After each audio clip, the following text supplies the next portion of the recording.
people rejected premarital sex outrightly.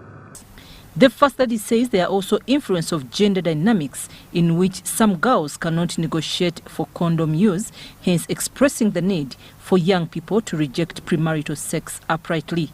The Permanent Secretary Ministry of Health, Dr. Diana Twine, pledged to support the young people in universities with the right information on sexual reproductive health, emphasizing that the sexual and reproductive policy being worked on will identify right interventions for different ages and when to apply them.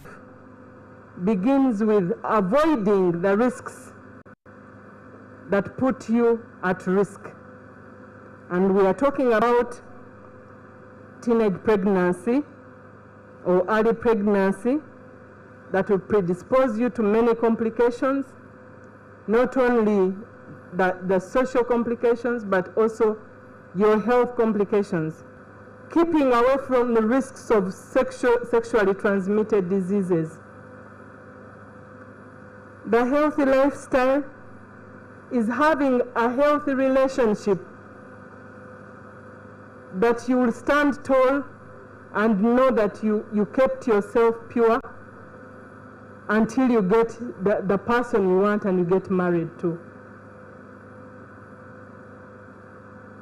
The healthy relationship, it is about not endangering your bodies to risks like abortions. The initiative aims at creating linkages between students, policymakers and civil society organizations, leverage technology to influence policies of reproductive health. Uganda, where every girl in every corner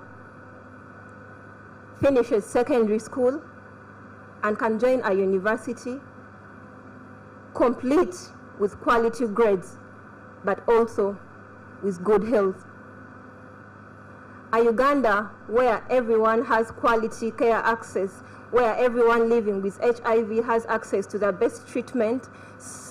This initiative comes at a time when students in high institutions of learning face challenges of sexual harassment perpetuated by the administrators. I'm HIV positive, it's not going away.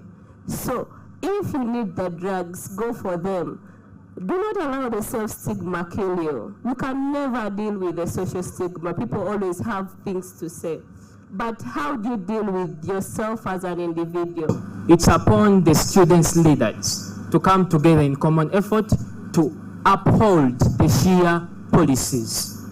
Teach the students, engage them, do parental involvement. Civil society recommends that sensitization on sexual and reproductive health in universities need to be done in the first orientation week. Work with peer structures like peer educators and young positives. I'm Nafka Farida and Daniel Lugemwa in Kampala. Let's go to Parliamentary district now, and finally voters in Gogonyo County, Parliamentary district, have this Thursday, the 11th of August 2022, cast their vote for the area direct member of parliament in what has been termed as a dull by-election. Tallying is underway and the final outcome is expected to come before midnight. Our reporter Robert Onyango is in Gogonyo and sent us this report. Over 25,000 voters in Gogonyo County, Parliamentary district have this morning marched to different polling stations to cast their vote for the directly elected member of parliament for this constituency. At exactly 11 a.m., the NRM candidate Derek Oroni casted his vote. However, the polling exercise has attracted quite a very small number of voters. There was confusion on two candidates who stepped down. The independent candidate just brought his letter yesterday to EC, and EC confirmed him by 2 p.m. that he had stepped down. Yet the ballot papers already had their pictures. Then the NUP candidate claims that NUP refused to clear him. So there was that confusion. Now, most of the people in Gogonyo knew the day the president came to Gogonyo, everybody knew that now, as Orone Derek, I've gone unopposed. Unfortunately, their withdrawal, I don't even understand what it meant, because the independent had indicated that he withdrew, but unfortunately his people have been mobilizing throughout the night, throughout yesterday. They were mobilizing people to go and vote for NUP. Secondly, The NUP candidate himself indicated he withdrew. They convinced the president that he had withdrawn, and yet he had actually not returned to Electoral Commission. Although the NRM party is very much assured of victory at the end of the day, however, they are complaining about some inconsistencies which have surrounded this process. EC has lost a lot of money in this by-election. NRM as a party has lost a lot of money. Myself, this person who petitioned me in court, went to 5 courts. I've gone through 5 courts in 1 year within. Now within the 5 courts, I've spent over 400 million shillings. Now you come to a by-election, I've also spent over 300 million shillings. But now imagine one person making us to go through all this mess. But nevertheless, I want to apologize to His Excellency, the President of Uganda, for the bad mood I had when I was starting my speech in Kaukura. I want to appeal to Parliament, because the disorganization we've had in this election, this particular by-election, is because of people withdrawing at the last hour, at the last minute. So I want to appeal to Parliament. I think there is a need to amend this electoral law. This business of someone resigning at the 11th hour has messed us up here. He resigns, but does not resign with his entire team. His entire team now supports the NUP candidate. That is what we are feeling, the pain we are having. He has agents in some of the polling stations, yet he claims he pulled out. And I'm actually sending a very strong message to my brother Tango Doi. I have seen him on television saying that I am a crafty. That's not me. Let them find means of saying Okoboy is crafty. But I want to stand with my earlier statements that I made. This is a self phrase that they are failing to contain, meaning there's a problem down. The NUP party candidate Joseph Okoboy Oporot, who happened to have withdrawn from this race earlier on, is among those voters who casted their vote today. The party had contested through or with did not accept my request. We tried within the reasonable means, that it didn't yield. I'm here to exercise my democratic rights. We also asked Joseph Okoboy Oporot on what could be his next step if in case by coincidence he wins this race. Okoboy had withdrawn. Now, if they say the silent majority should be recognized, who am I not to take again that golden opportunity? Who in the earth could do that? By exactly 4 p.m. voting had stopped at all polling stations and tallying commenced. Without doubt, the NRM's candidate Derek Oroni at the end of the day will be announced as the winner of this election, which many have referred to as a dull one, having attracted a ghost competition. Robert Onyango, UBC News, Parish District. Still with news pertaining to by-elections, official campaigns for candidates contesting for Songora South constituency have started in Kasese district. The NRM candidate, Gideon Mujungu, has been joined by NRM campaign teams to strategies on how to win the seat. Honorable Godfrey Kabianga, the State Minister for ICT, is drumming up support for Gideon to reclaim his victory, and his first areas to hold meetings were at Kahocha and Mohocha sub-counties. Ivan Kahwa reports. Minister of State for ICT, Honorable Godfrey Kabianga, has joined the NRM team to canvass for votes for Gideon Mujungu as Member of Parliament for Busongora South in Kasese District. Campaigns for 7 candidates officially started today, where NRM, NUP, Democratic Party and FDC are represented, including 3 standing on the independent tickets. At his first stopover at Kitabo Primary School, Honorable Kabianga, on behalf of Gideon, pledged to support the construction and completion of the school premises. In the form of bags of cement, but I'm going to talk to my colleagues, and then, because 22 million is not a lot of money, so that we can complete that building. The teachers who are willing to stay in the school are now staying in what used to be a library. So I will talk to the district to see how, out of the money which is allocated for buildings, how they can put up staff quarters for these teachers. The support towards the construction of this school will ensure that students do not drop out at an early age. The more especially the girl child, because here we still have girls being married off, even at the age of as low as 15, 14. So I am trying to mobilize parents to stop that practice. On the other hand, telecom companies have set up masts to address the shortfall of network. This also comes handy with pumping of water from the hills to ensure that locals have access to water. It's one of the water scarce areas, but there is already a gravity flow scheme which is coming from Charumba that will serve Chitabu, Kahocha, Lake Katwe, and Muhocha, and part of Muhocha sub-county. So they should just be patient a bit. Very soon they will have clean water. On the issue of electricity, there are poles, but they are not yet wired. Even the places which are wired, the lines are not yet energized. But that was because of the COVID-19 lockdown. The contractor was on site. Honorable Kiijanangoma was meeting locals to prepare them for the by-election, which will take place on the 18th of August. It should be recalled that Court of Appeal nullified the victory of Honorable Gideon Mujungu as Member of Parliament for Busongora South in Kasese District, following irregularities by the Electoral Commission. Ivan Kahwa, UBC News in Kasese District. Thank you, Ivan Kahwa, for that report. Now let's shift our attention to the Kenyan general election. Of course, yesterday the election took place, and as we talk right now, there is head-to-head, tallying between Raila Odinga and Deputy President Ruto. Now, earlier on, we talked to VOA's correspondent Vincent Mukori, and he gave us this update. I'm here at the borders of Kenya in Nairobi, the National Tallying Center for the IEBC, the National Electoral Body. And this is where all the results from the different parts of the country are being brought in, especially for the presidential race, and of course all the others, to be tabulated, verified, and eventually announced. Now, as we speak, there is no clear winner among the top contenders. It remains still too close to call, and we are watching very intently. The entire nation is really on tentacles, trying to figure out what's going to happen in the next coming hours or days. Well, the Electoral Commission has up to 7 days to announce the results, but the chairman of the IEBC, Mr. Ofula Chibukati, has assured citizens that he's working hard to ensure that he announces those results before the end of those 7 days.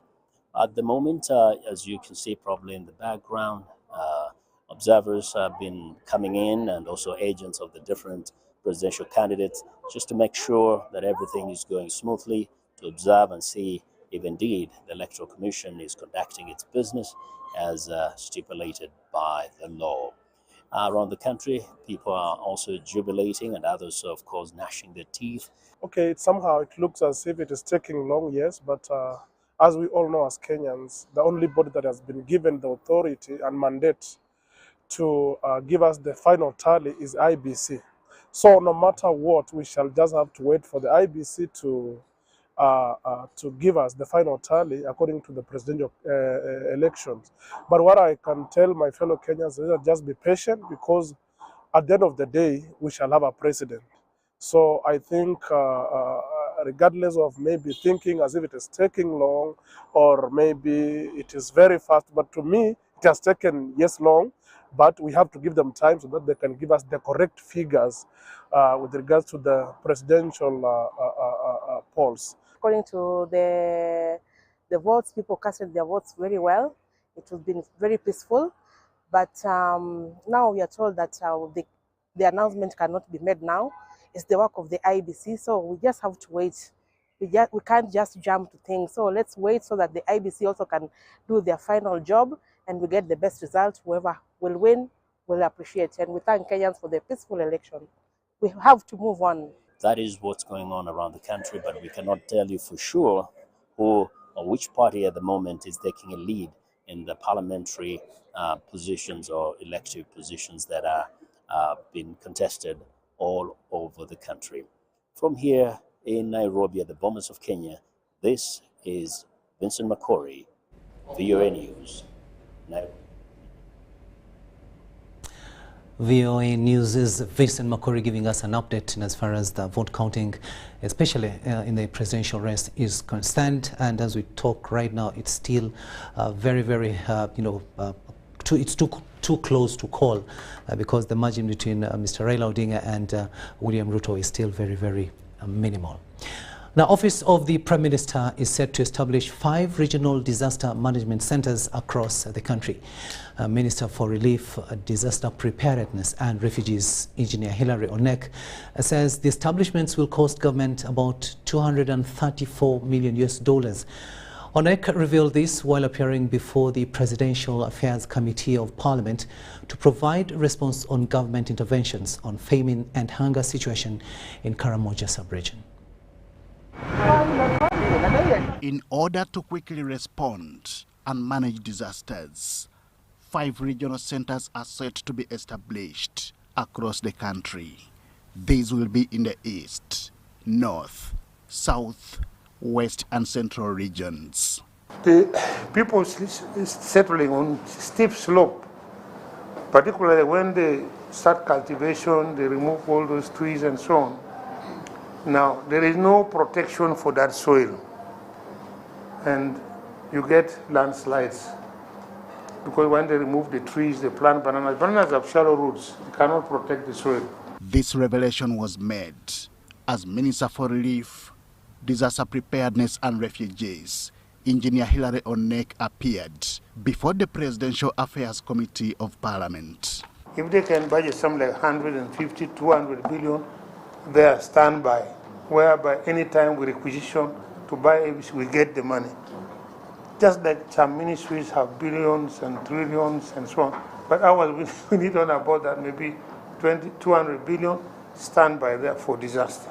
This commitment comes barely weeks since the country suffered disasters in the eastern sub-regions of Elgon and Sebei, including the notorious floods in Mbale.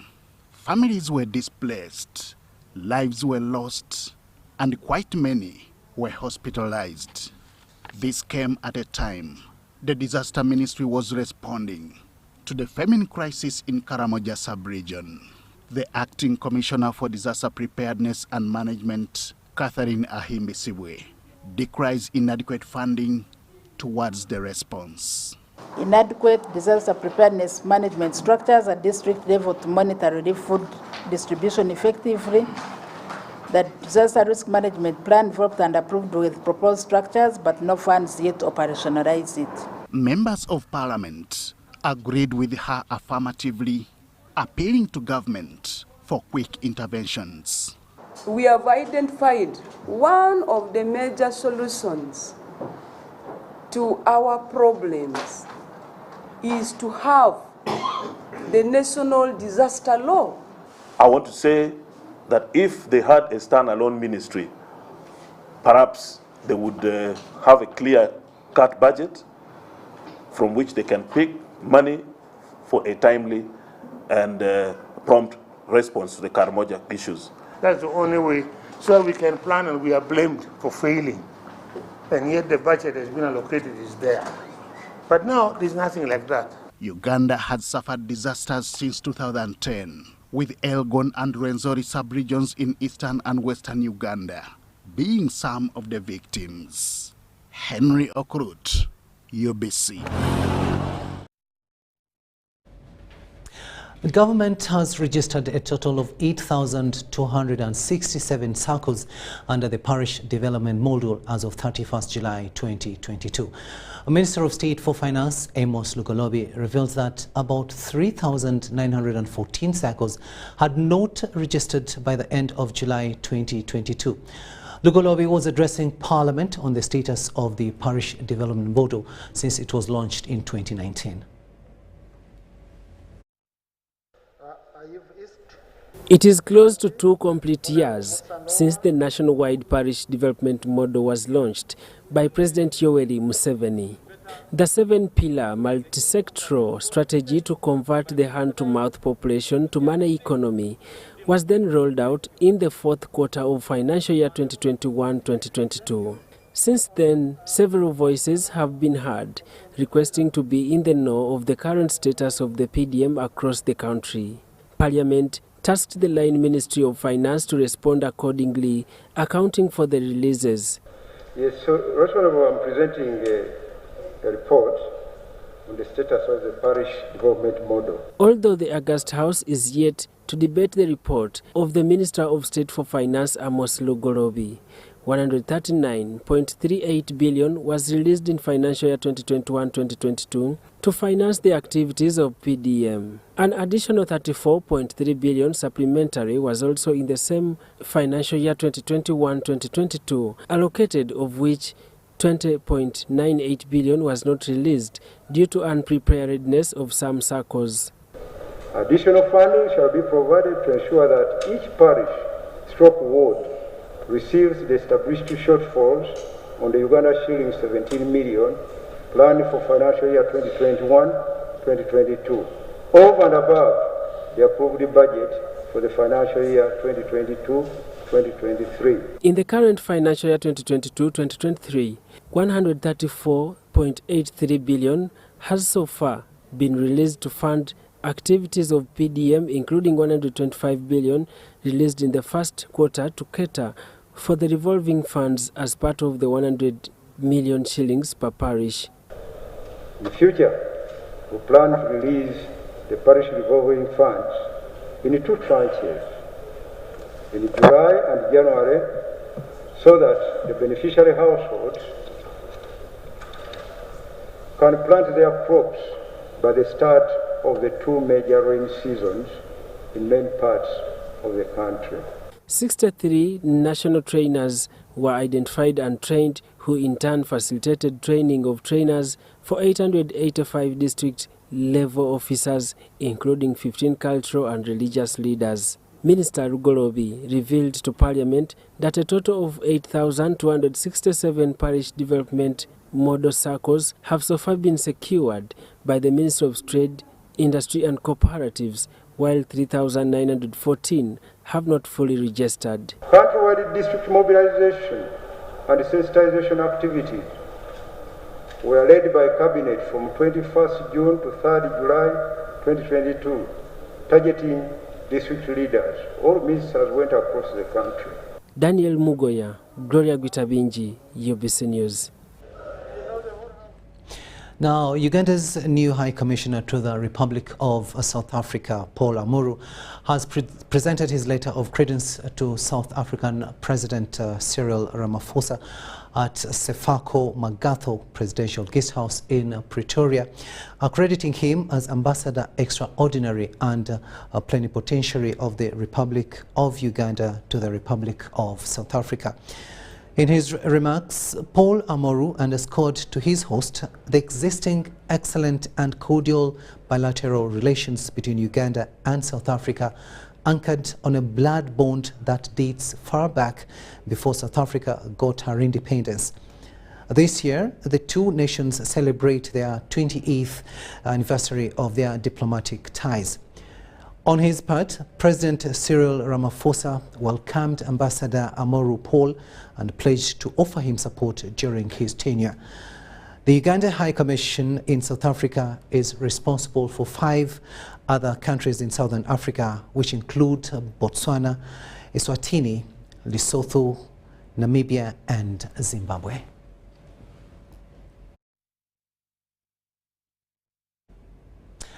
It is 34 minutes after 8 in the studios of UBC TV. We'll now take a short break and return with much more.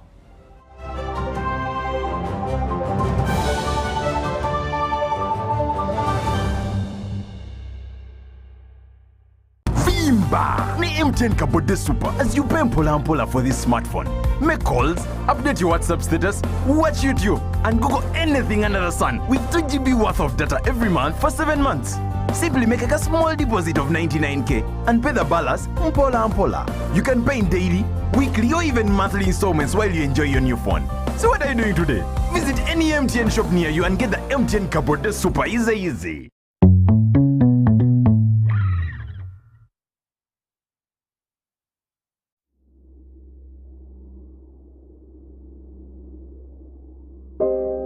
I remember the lockdown, when the streets were empty and our lives disrupted. When businesses closed and our livelihoods hung in the balance. Hospitals were full. We lost loved ones, jobs, and hope. Our children couldn't study anymore. We cannot let this happen again. We should not go back. Get fully vaccinated against COVID-19 and join the millions of Ugandans who are already vaccinated.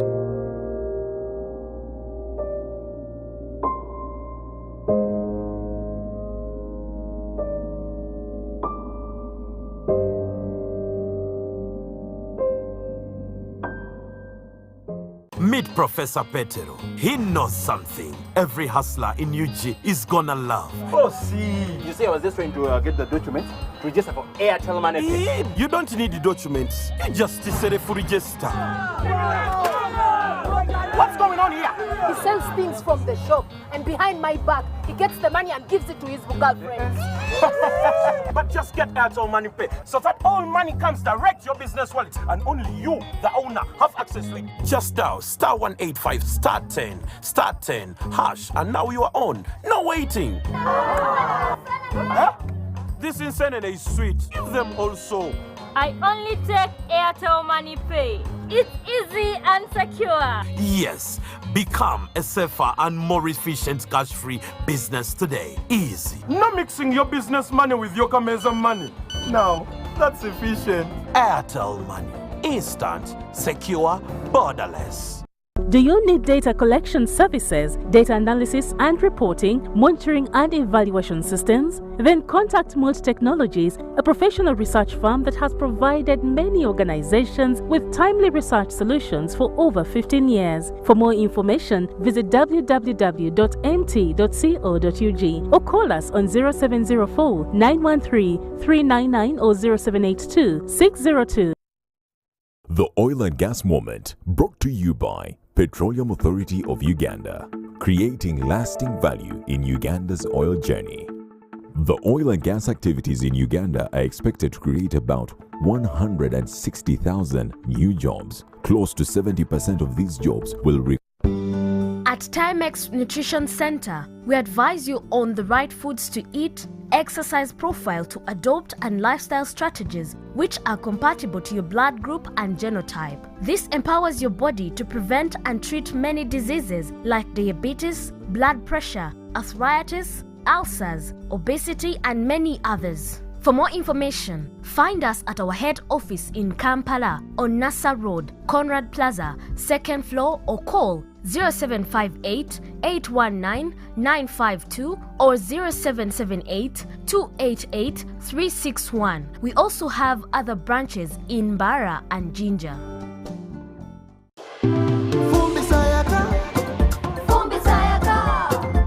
Cooking with electricity is now affordable.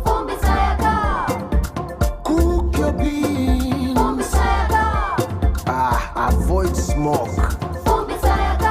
Sayaka. Cooking with electricity is now so affordable with the Fumba tariff set by the Electricity Regulatory Authority. With the Fumba tariff, you can now buy up to 70 units of Yaka at a reduced price of 412 Uganda shillings per unit after consuming your first 80 units of the month. For more information, contact the Electricity Regulatory Authority on 0200 506 000.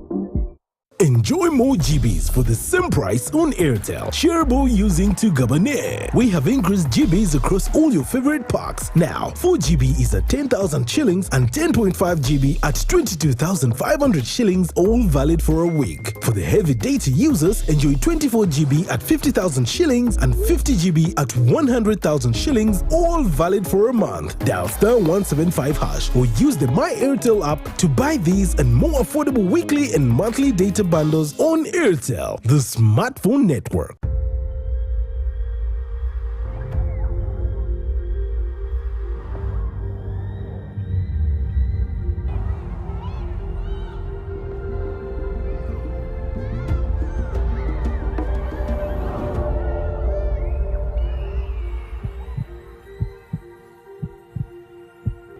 it's better to foster respect instead of fear and pain. Cause a good school equals a better life. Raising voices. Forget last season. Forget the oohs and the ahs. Forget every moment that stole the show. Because the real show is here on GoTV. It's the new season. It's action-packed and it's going to be non-stop football. With over 1,000 games from more than 7 leagues and cup competitions plus a World Cup. Make sure you get the best seat in the house this new football season. Get a GoCoder with 1 month of GoTV value for only 25,000 Uganda shillings and enjoy non-stop football. GoTV Uganda. Love it.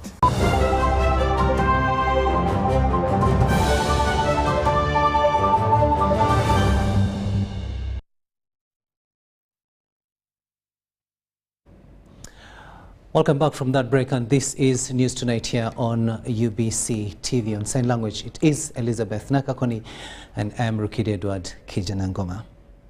Now, persons living with disability have been asked to apply for the Young African Leaders Initiative program to boost their personal development and transform a livelihood.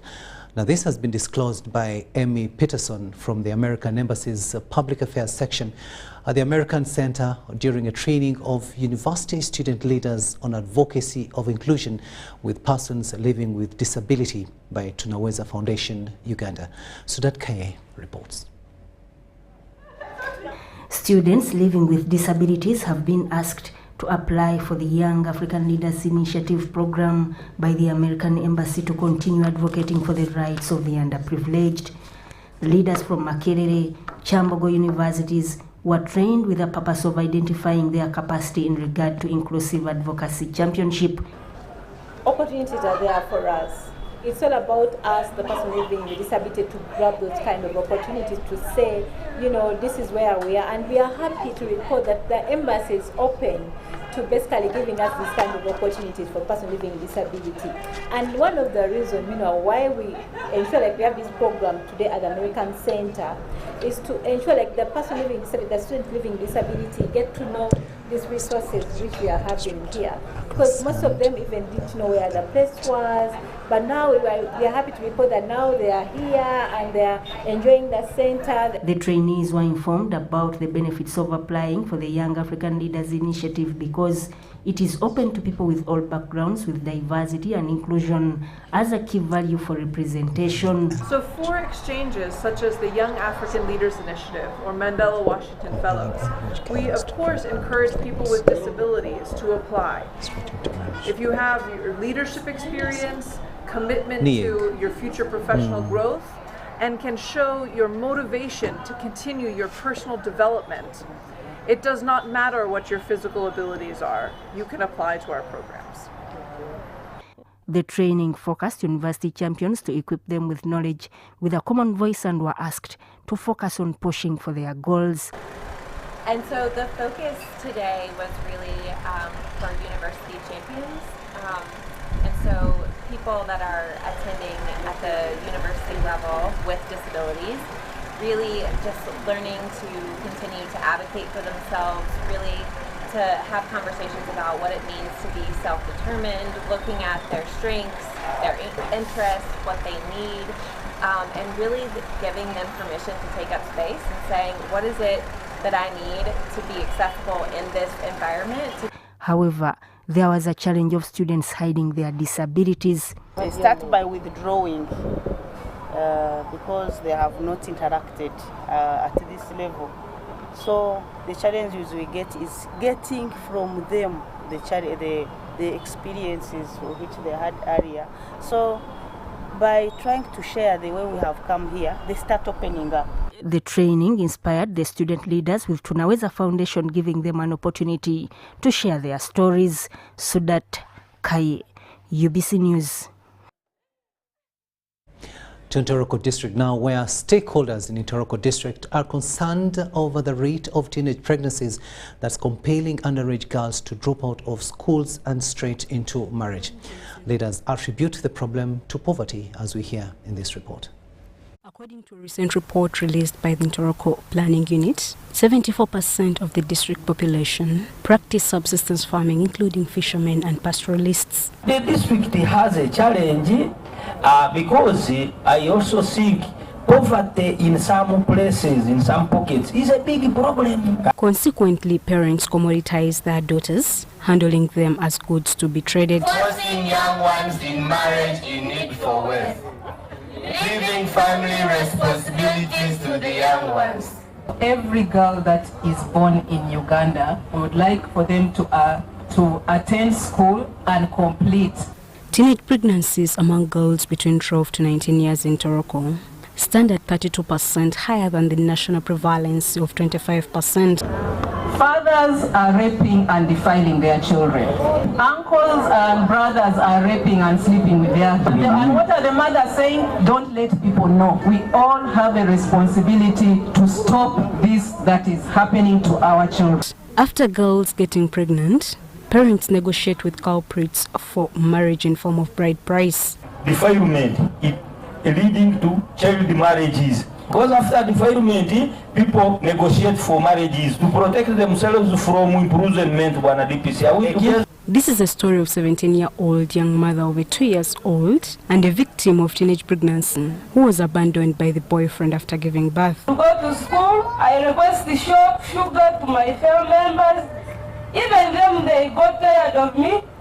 Then it is when I saw my boyfriend who would help me. After helping me, he would buy for me books, give me some of the fees. I take. Then when I reached in secondary, it's when he said, "Are you not going to pay me right?" And at the end is when I found myself pregnant. According to Toroko Police, some girls are victims of incest, but such cases remain untold due to limited resources. Some of these cases need expeditious investigations. So no musango kulihara lundi sente entaito so ekyo nakyo nekibeera challenge yaitu mu kuseruruza ali emisango eyo talibaniza abayisiki baitu. Rantanga Bonaventure, the deputy RDC in Toroko, however, ordered police to arrest both parents and culprits to stop the vice. If they are the borders or these smalls doing it, I'm asking the DPC and maybe you craft another law in the council, we arrest these people. The good thing the DPC has said that it is the people who are causing the problems. I think we should now put even the parents inside. Toroko leaders have signed a commitment to end the vice. In December 2021, First Lady launched a national campaign to end child marriage under the theme, Support the Girl, Save the Nation. Shaidat Nasaku ending that report there. Now, the Prime Minister's office has started sacking errant volunteer workers guilty of faking refugee registration during the ongoing verification exercise. Now, this week, 4 workers in Bidibidi and Rhino Camp settlements were fired by the office of the Prime Minister on orders of the Permanent Secretary after discovering registration of fake refugees in the current ongoing verification exercise. Because you came looking for jobs, we said, okay, we have given you jobs. Now again, you're disrupting. This is what happened in 2018, and we shall not accept it to happen in this particular year, 2022. We can't accept it. By the end of Tuesday this week, a total of 4 workers under the office of the Prime Minister undertaking the verification exercise in Bidibidi and the Rhino Camp refugee settlements have been fired on allegations of faking identities of beneficiaries as refugees. What is going on now? There is fake registration that they did previously, and this verification has helped us to scale down. This happened in 2018. And it was not really right, because we realized that those volunteers by them registered their relatives and also registered ghost refugees.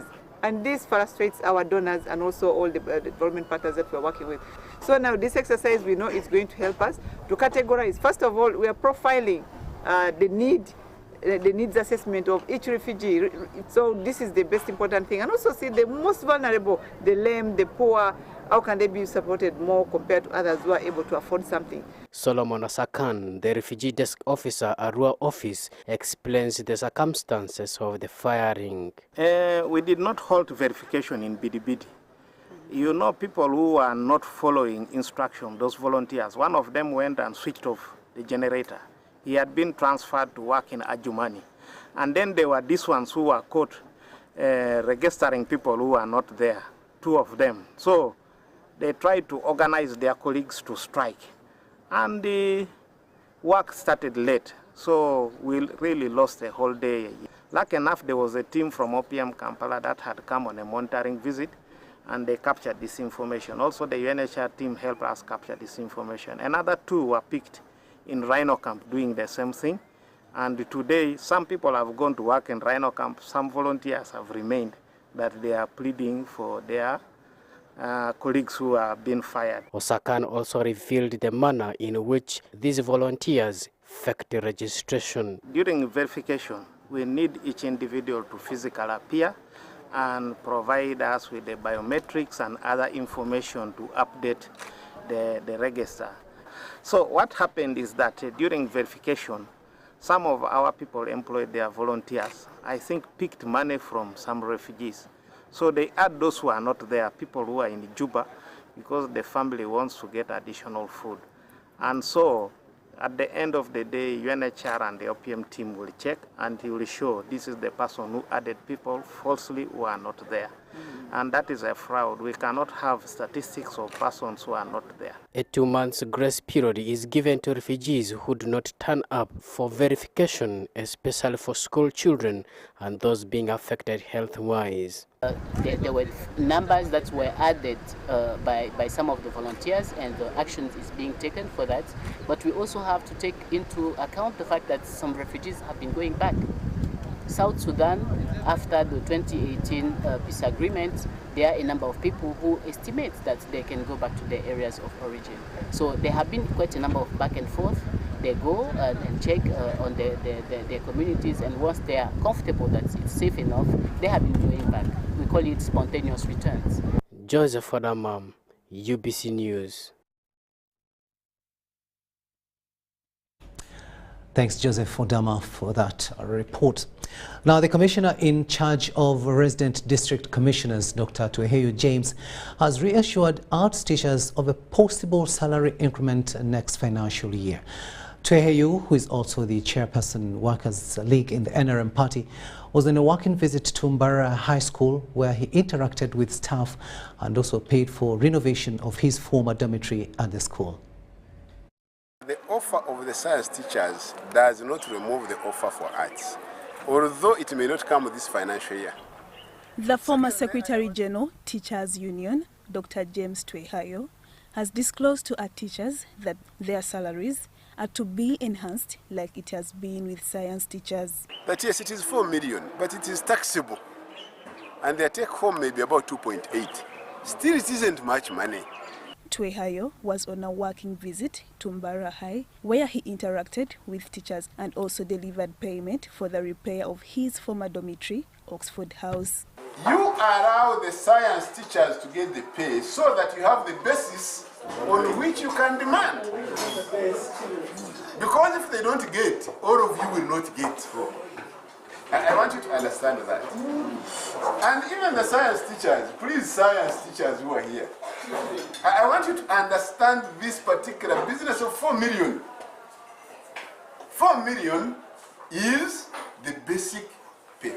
The deputy head teacher, Mbara High, Butamanya George, said the school was grateful for the support from Old Boys towards the repair of Oxford House. As per the new salary scale which is coming up, there is a difference in the payments, but I urge you, our teachers, let us be patient. Let the technocrats do what it takes to remove the difference between the payments we are receiving. But we are so grateful so far for the government for appreciating the science teachers.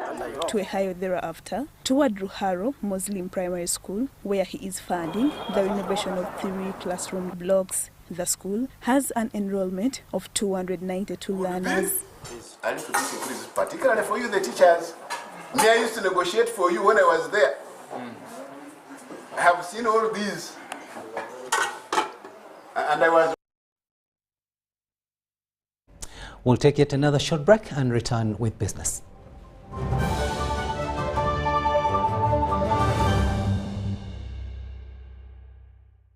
Do you need data collection services, data analysis and reporting, monitoring and evaluation systems? Then contact Molt Technologies, a professional research firm that has provided many organizations with timely research solutions for over 15 years. For more information, visit www.mt.co.ug or call us on 0704 913 399 or 0782 602. At Timex Nutrition Center, we advise you on the right foods to eat, exercise profile to adopt, and lifestyle strategies which are compatible to your blood group and genotype. This empowers your body to prevent and treat many diseases like diabetes, blood pressure, arthritis, ulcers, obesity, and many others. For more information, find us at our head office in Kampala on Nassa Road, Conrad Plaza, 2nd floor, or call 0758 819 952 or 0778 288 361. We also have other branches in Mbara and Jinja. Did you know it is mandatory to have all births registered and a birth certificate issued? Failure to do so attracts a penalty of imprisonment or a fine. It's proof of age and belonging to parents, protects and provides children with legal rights from crimes and abuse like defilement and child labor. Give your children a good future today and have their birth certificates. For more information, visit the NERA office in your area or visit our website www.nera.go.ug. This message is brought to you by NERA.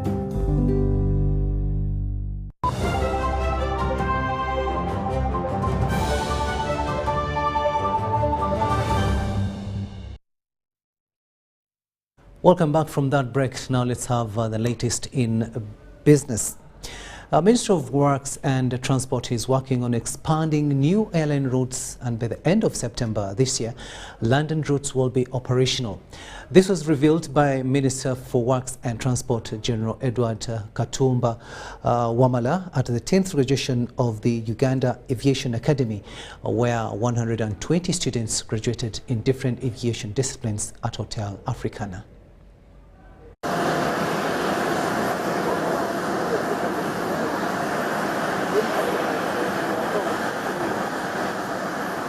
In a bid to expand the operational route for Uganda Airlines, Ministry of Works and Transport have covered 90% of requirements for the airlines to start flying to London and China. Of course, we have delayed. We thought it would be in June, but there have been a lot of requirements which we have to meet, and which we think now we're about 80 to 90% meeting the requirements which London wanted us to meet. So we think by September, mid or end of September, we should have the London route operational. Minister for Works and Transport General Edward Katumba Wamala disclosed this effort while attending the graduation of Uganda Aviation Academy. General Katumba, who was attending the graduation ceremony of the Uganda Aviation Academy, called on all Ugandans to love their country by prioritizing the use of the Uganda airline. We have academies like these ones, which prepare the skilled labor for the airlines. Then it will be easier. It will be, you cut on the cost. Instead of recruiting somebody fresh from school and then you start training him, you pick on somebody who already has the skill and then you customize him to the nature or to the policy and culture of your own airline. Captain Mike Mukula, the Vice Chancellor of Uganda Aviation Academy, called on the graduates to be disciplined in order to be employable. Remain healthy, remain disciplined. Avoid alcohol. It's not bad to drink, but avoid alcohol if you want to build a very, very strong future. Avoid HIV and AIDS. Avoid HIV and AIDS and being reckless with sex. Shaidat Nasakum, Joseph Muyungo, UBC News.